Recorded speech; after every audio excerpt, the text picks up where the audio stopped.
Do you ever wonder why things just keep getting worse? Do you ever wonder if it ever gets any better? Why is it that Republicans keep winning elections and yet the country keeps moving farther to the left? Like every decade, we get more of the same, regardless of public opinion and regardless of the supposed victories of the Republican Party in terms of winning elections. And I'm not even talking about the post-war neoliberal paradigm that we've talked about recently with mass immigration, endless wars, sending jobs overseas. I'm talking about specifically within the Republican Party, despite insane amounts of financial backing from good Americans such as yourselves, despite a very clear outline of why we are electing them to represent us, as evidenced especially through President Trump having a 95% approval rating in his party, and it is his party, we still get more gun control. We still pour trillions of dollars into nothing, which makes you and I debt slaves for the rest of our lives, paying off debt for bullshit that no one agreed to and that was lobbied for by multinational corporations. Literally just a state-facilitated transfer of wealth from us to them. Housing costs are out of control. The cost of a college education is out of control. And even that, our kids, they're going to college, they're being taught to hate their country, they're going to public school, they're being taught the same thing. Money is taken out of your paycheck every week to subsidize the indoctrination of your children into future generations. It becomes harder for young people to grow up in a stable, healthy environment, get a job, start a family. Every decade this happens. Like, how do you plan to conserve the country if you are not incentivizing and enabling young people to start families? Like, what are you even trying to conserve? And the answer is actually nothing. They're not trying to conserve anything because the GOP is a political abomination. I have contempt for them. I abhor them. I think the degree to which they have betrayed their voters over the course of, let's say, the last 35 years amounts to nothing less than a crime. The righteous, the righteous hates falsehood, but the wicked brings shame and disgrace. Yeah, we're going to go over how the GOP has betrayed its voters in terms of President Trump and even recently in the Senate with unanimously voting to sell out American workers. I'm going to name all of the Republicans who I will never support again in any capacity. I'd advise you to do the same. We're going to talk about the future of American conservatism, why this is actually a good thing for us, and even something that we sort of predicted a while back. You know, we'll not break our arm patting ourselves on the back, but do stay tuned.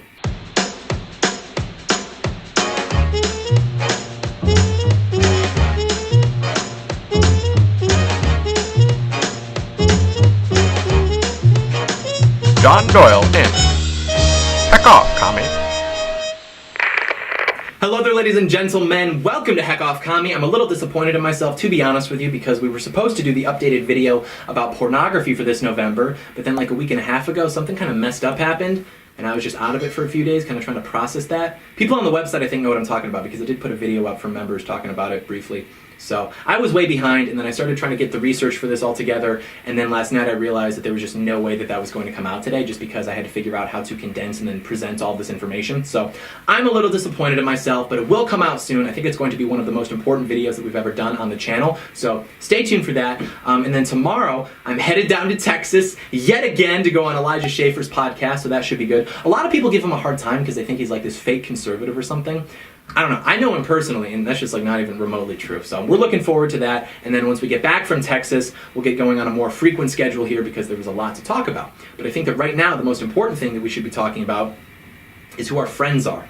A lot of the time, actually the vast majority of the time, we as the right like to point the finger across the aisle and criticize the left for whatever they're doing, rightfully so, but the problem with that is that it presupposes that action is being taken by those on our side with the power to do so, which is then what enables us to focus all of our energy and resources towards the opposition, like outwards.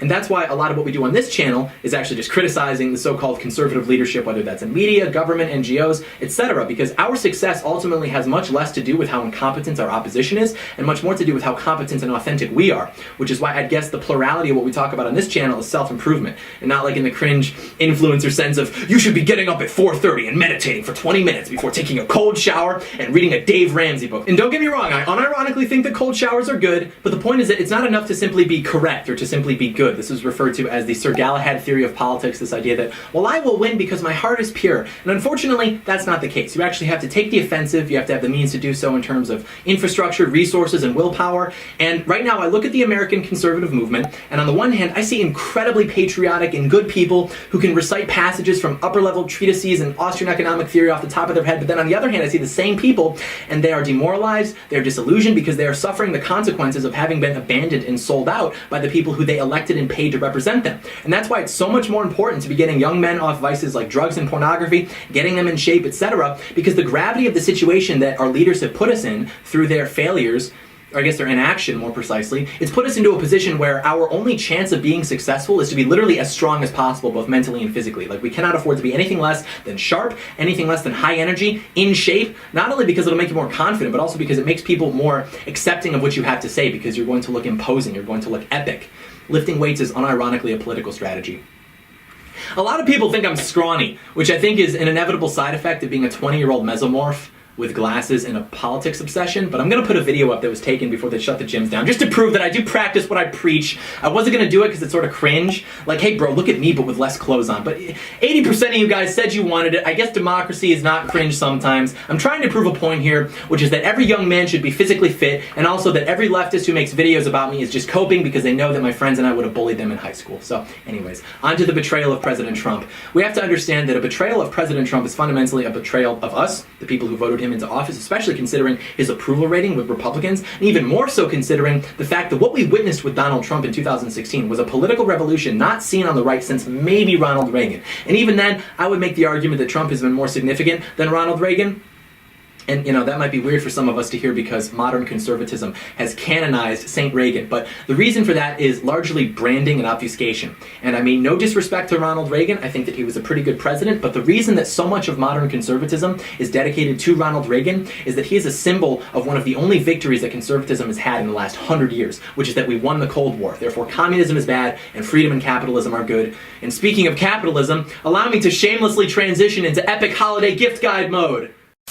It is I, yet again, here to help you with the tough decisions this holiday season. Look, we all know that men are hard to shop for. Why is that? Because if a man wants something, we just go get it. It's a very simple process, right? Like point A to point B. There's none of this, well, I should wait to see if so-and-so gets it for me to see if they really listen to me when I talk. No, that's dumb. You know what isn't dumb? The iTarget Pro dry fire laser training system. Not only is this one of the coolest things I've ever seen, it's literally the most important thing that you could invest in right now, all things considered, because the country's in chaos. You never know what's going to happen. Ammo costs are through the roof. Can't even find 22 LRs in most sporting goods stores anymore. Plus, everything is locked down. No one wants to be wearing a mask while they're at a range. So we're at a point now where training with your firearms is the most important thing that you could be doing, but it is also, conversely, the most difficult and expensive thing to do. So you need a way that allows for you to train for little relative cost with your own firearms, in your own house, free admission, no cope shields required, and that's exactly what the iTarget Pro dry fire laser training system does. Competitive shooters train like this. Our police train like this. Military, they train like this. And most importantly, my uncle trains like this. You're in good company. I sent him one. He used it so much the first night that he wore the skin off his finger because he was operating the slide of his pistol so much. This is the best gift for yourself, for the people in your life who you care about, perfect for getting people interested in guns, perfect for sharpening your skills, really establishing that muscle memory. I cannot say enough good things about this system. It comes in all your standard calibers, so be sure to go to itargetpro.com. Use coupon code Doyle for 10% off plus free shipping. That is itargetpro.com. Coupon code Doyle for 10% off plus free shipping. They're a friend of the channel. They're doing great work. Every American should be training like this, especially right now. So back to the content. Very epic, but yeah, that's the message. Capitalism and freedom are good, even though we're not actually free, and even though big business colludes with the government to destroy markets and small business, that's still the message. We have lost ground on virtually every issue ranging from immigration to gun control, fiscal policy, everything. The biggest thing that we have is the fact that the USSR collapsed, which is why 30 years later we're still talking about Ronald Reagan, communism, etc. I mean, I should know, look at the title of my show. So the point is that we have constructed this series of exhausted and manufactured political victories for ourselves, which enable the conservative leadership to make a lot of money from us while ceding ground on virtually every issue, which is why, as you can probably tell, we haven't actually defeated communism or socialism or what have you. It's actually sort of a false flag, to be honest with you. We've talked about this before briefly, and I want to say somewhat on track here, but the point is that what Donald Trump represents at his core is a transition of power away from the political establishment that has sold out the American people back to the American people, and that's why we knew that he was going to face obstacles even after he was elected, because in order to drain the swamp, you actually have to work with and within the swamp, which is an incredibly tough thing to do. And that's why you had people in his own administration who were and have been working against him, leaking things, subverting him at every given opportunity, etc. These were people who were never on board with his agenda, they never supported him, and they wound up undermining him to the fullest extent of their power. Think about that. For 2 years, for the first time since 1953, Republicans nominally controlled all three branches of the federal government. For 2 years. How did we accomplish that? The momentum of the Trump revolution. And what do we get from that? We got tax cuts. Cool. We got a half-ass Obamacare repeal. Do I like taxes? No. Do I like Obamacare? No. However, those are not the issues on which Trump ran. And frankly, those issues are not a priority. Did Trump mention them from time to time while campaigning? Absolutely, yeah. But those issues are not what switched almost 10 million Obama voters to Trump. Those issues are not what brought over the independents to our side. Donald Trump won because of immigration, foreign policy, and trade. Because our country, the average American, is tired of seeing people pour into this country from the third world. He is tired of seeing his country's young men and women go die in the sand for pointless wars that have gone on forever. And he is tired of seeing his country's jobs be sent overseas and being told that being able to theoretically purchase a television for $30 less is worth being raped of the dignity of the American dream. That's why Donald Trump won. But what happened after he was inaugurated? Paul Ryan's Congress worked against his agenda, especially the wall, which was the centerpiece of his campaign, and said, hey, well, let's focus on Obamacare, which they didn't even manage to repeal successfully.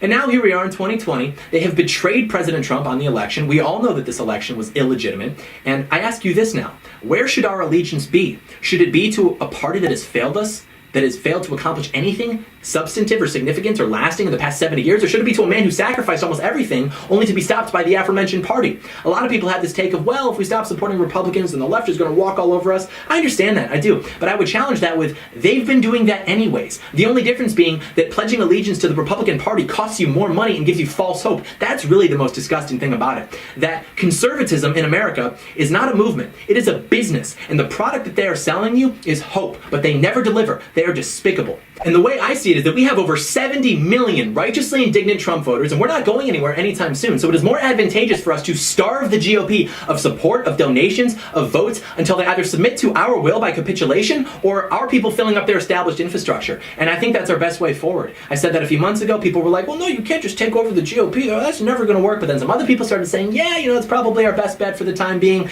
And now everyone's like, okay, yeah, let's go for it. So I'm glad people are coming around, because we really just don't have enough time to try to build a new party. We just really don't. We need to force the GOP to actually represent us. And it's even more disgusting of a betrayal when you consider how many people have benefited, whether in terms of getting elected to office, making money in conservative media, whatever, literally by the momentum of the Trump revolution. But now they have either directly thrown him under the bus, or they have failed to come to his defense. And now they're cementing that betrayal of President Trump, and by extension the American people, in the Senate.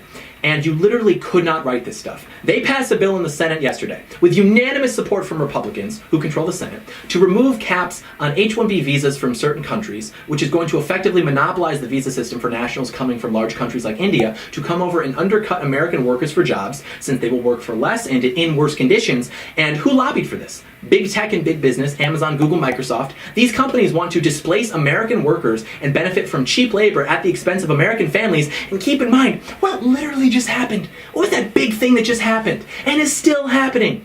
The government decided to just see what the heck would happen if they just hit the pause button on a multi-trillion-dollar economy. They've destroyed the livelihoods of hundreds of thousands, if not millions of Americans.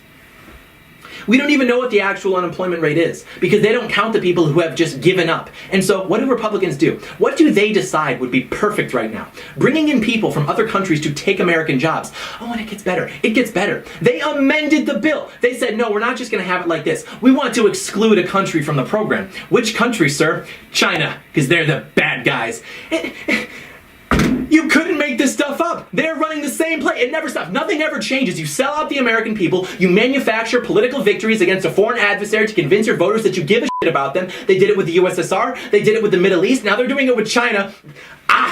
Nothing gets better for you and me, but it gets better for big tech. Literally big tech, who censors conservatives. Big tech, they like the H-1B bill, right? They like immigration reform, because that's just being passed around the Republican Party now, which just means yet another amnesty.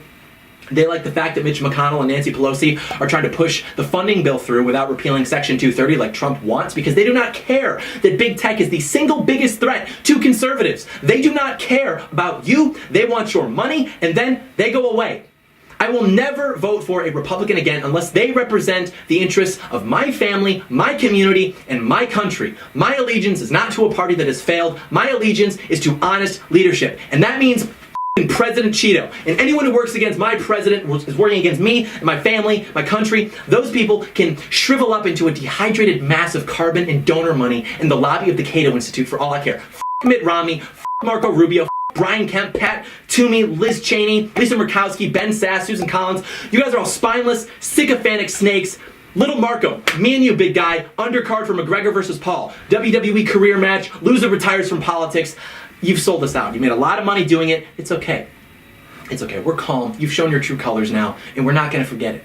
We're going to make it our overriding ambition to take power away from you guys and give it to those who represent our interests. Am I a little heated? Yeah. Am I demoralized? No. I am channeling my frustration into action, and millions of other people are doing the same.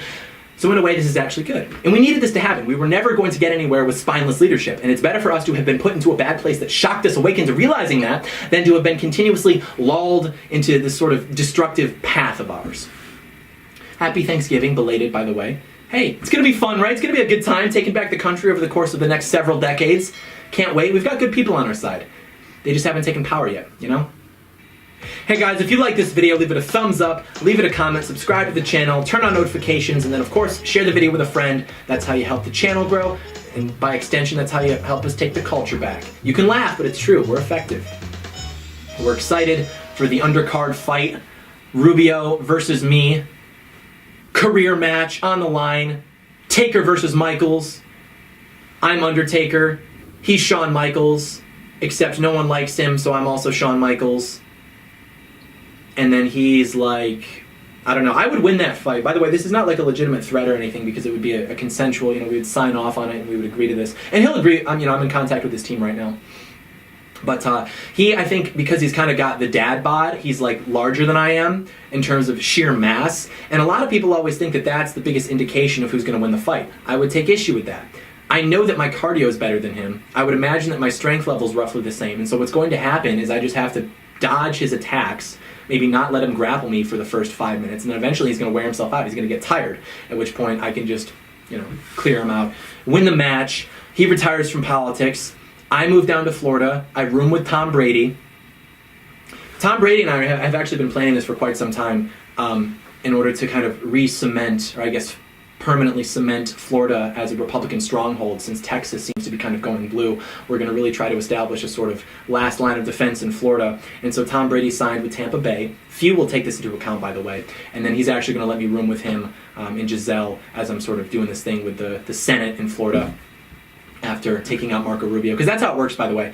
Once you defeat Marco Rubio and he has to retire from politics, instead of getting like a title belt or something, I am that senator now. I just take his office over. So we're excited about that.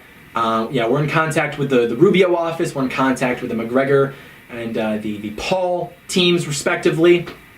So we're excited about that. There was going to be a me versus Mark Zuckerberg for a while. That was going to be for charity. We're going to do some charity boxing.